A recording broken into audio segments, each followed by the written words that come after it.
ಏ ಗೋವಿಂದ, ನಾನ್ ಬೆಂಗಳೂರಿಗೆ ಹೋಗಿ ಡಿಜೆ ಆಗ್ಬೇಕು ಅಂತ ಇದ್ದೀನಿ. ಡಿಜೆನಾ? ನೀವಾ? You think this is a joke? ಅಪ್ಪ ದೇವ್ರೆ, ಪರಮಾತ್ಮ ನನ್ ಮೇಲೆ ಕರುಣೆ ತೋರಿಸಿ. ಈ ಮನೆಯಲ್ಲಿ ನಾನು ಅವಳು ಕರೆಕ್ಟ್ ಆಗೇ ಇದೀವಿ. ನೀವು ನಿಮ್ ಚಿಕ್ಕ ಮಗಳೇ ವೆರೈಟಿ ಆಗಿರೋದು.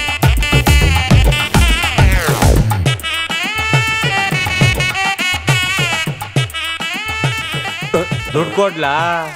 ಈ ಕ್ಯಾಸೆಟಿಗೆ ನೀನ್ ದುಡ್ಡು ಕೊಟ್ಟಿದ್ಯೇನೋ? ನಾನ್ ಹೇಳ್ದಾಗ ಹೆಂಗಿನ್ ಮಾಡಿದ್ರೆ ನಮ್ ಸಾಲ ಎಲ್ಲ ತೀರುತ್ತೆ.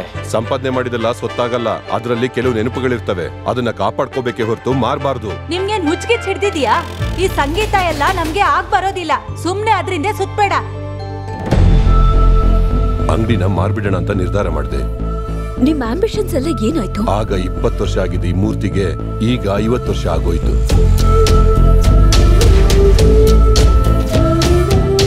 ಆ ಅಂಗಡಿನ ಮಾರಿದ್ದು 3 ಲಕ್ಷ ಹಣ ಬಂದಿದೆ. ಮಾಮ ನಿಮಗೆ ಕೊಡಕ್ ಹೇಳಿದ್ರು.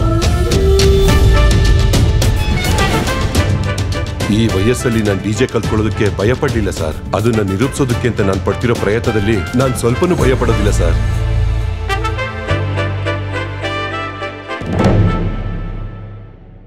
ಹಾಯ್ ತಾತ ಬ್ರೋ, ಅದಿದ್ಯಾ?